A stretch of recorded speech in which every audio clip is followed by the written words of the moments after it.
So there's this thing called Valentine's Day that's happening this week, and everybody's excited, I guess.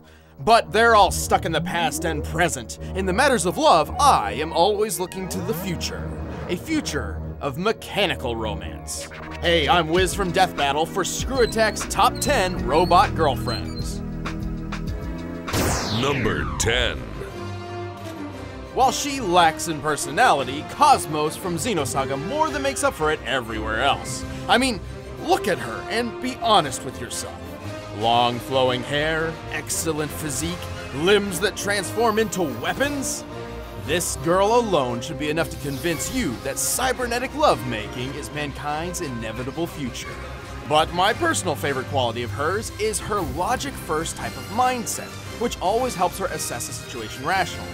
Plus, when things get dicey, she can repair almost any damage she sustains in combat. If there's just one thing I don't really like about her, it's that the K in Cosmos just stands for Cosmos. Dr. Winnicott, I'm incredibly disappointed in you and your anagram skills. Number 9. Okay, I'm going a little outside the box for my number 9 sweetheart. Sonic's fellow freedom fighter named Bunny Rabbit may not be a complete robot, but cyborg girls are close enough in my opinion. Sure, she may be a rabbit, but it's her mechanized limbs which garner my interest. After being half roboticized by Dr. Robotnik, one of my personal heroes, Bunny's greatest strength is literally the strength granted by her extendable robotic arm and legs. With them, Bunny can easily break stone. And also my heart. And to be perfectly honest, I'm a sucker for the Southern Belle charm thing, okay?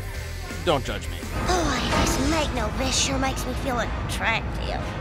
Number 8. Sometimes a robot girlfriend doesn't need a body to be perfect.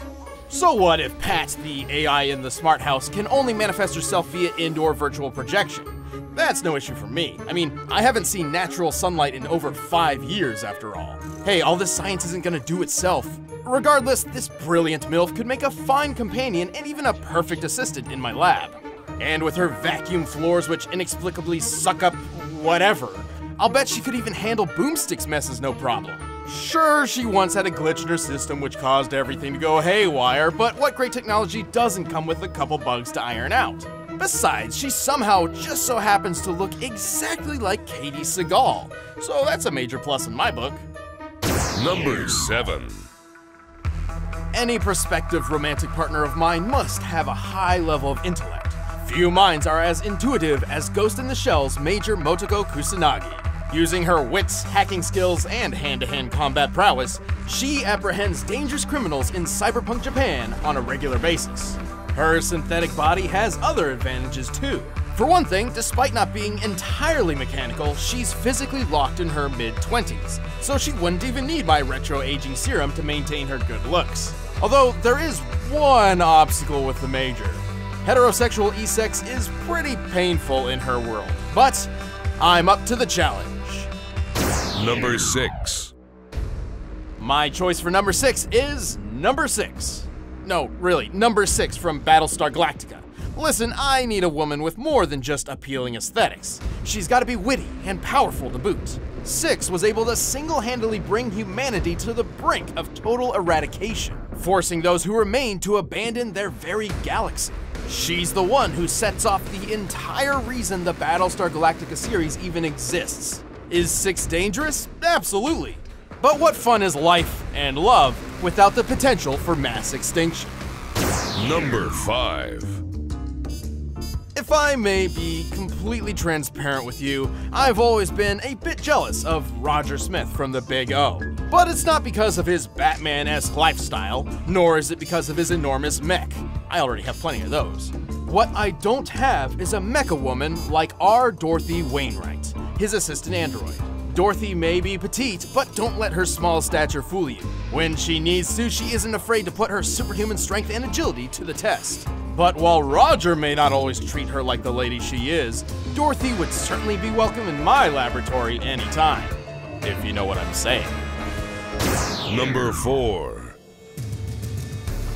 While we've explored the deadly sides of the Terminator in Death Battle before, Skynet's truest masterpiece, in my humble opinion, is absolutely the Terminatrix, or TX. She may not be as skilled of a hunter as the T-1000, but she's still one of Skynet's most advanced death machines. I mean, she's even designed to kill other death machines. She can morph her body to repair damage almost instantly, and this also makes it possible for certain body enhancements at a whim.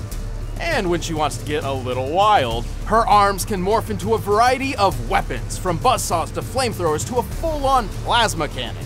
But my real turn on here is how she speaks in the most passionate and romantic language there is.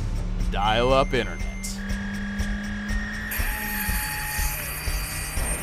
Puts me in the mood every time. Number 3. I'm not usually one to try stealing someone else's lady, but Jocasta, the Bride of Ultron, is certainly tempting. Unlike her humanity-destroying significant other, Jocasta most frequently aligns herself with the Avengers. She lends them her protective force field, durable titanium steel body, and ability to holographically disguise herself as a human. Not that I think she needs to change or anything, she's perfect the way she is. Then again, a robot girlfriend who could turn into anyone could be kind of fun. Number 2. Dragon Ball is no stranger to incredibly advanced and dangerous mecha people, but only two could ever compete for my heart. Nothing against Android 18's good looks or impressive power, but she's not even a truly mechanical being. On the other hand, Android 21 just speaks to me. She's a super advanced machine, and a brilliant scientist, and a beautiful babe, and a powerful fighter, and a world-conquering madwoman. What else can I say that hits all the marks on my dating checklist? I guess her voracious appetite and desire to eat people could be a problem, but I don't think that's a deal breaker for me. Plus, she can transform any substance into food. Think of all the time saved cooking meals every day. She's clearly top of the line, even with the weird tail thing. But I think after all these years, I finally understand the term waifu. It's number 1. Love can be found virtually anywhere, and I do stress virtual here. Aboard the space-hopping Normandy, one may not think twice about the artificial intelligence guiding the vessel. That is, until she stole a sexy synthetic body and started strutting around the ship. EDI, or the Enhanced Defense Intelligence, is a sassy and surprisingly caring mecha lady who protects those she loves with her excellent brain and the power of the most advanced ship ever built. Speaking of which, she technically has 2 bodies. With EDI as a girlfriend, not only do you get one sassy, curvaceous girl in a body originally designed for infiltration and assassination, but also the best spaceship in the galaxy. And when all was said and done in the story of Mass Effect, EDI was implied to be responsible for helping to rebuild civilization throughout the galaxy. And I'd be willing to help. For science, of course. For my secret number 11, when Lex Luthor was unable to woo Lois Lane, he had a better idea: build his own Lois Lane. She proved to be an excellent companion, both in the lab and in bed. And if that weren't enough, he made some other modifications as well. I'm talking about guns. Lots and lots of guns.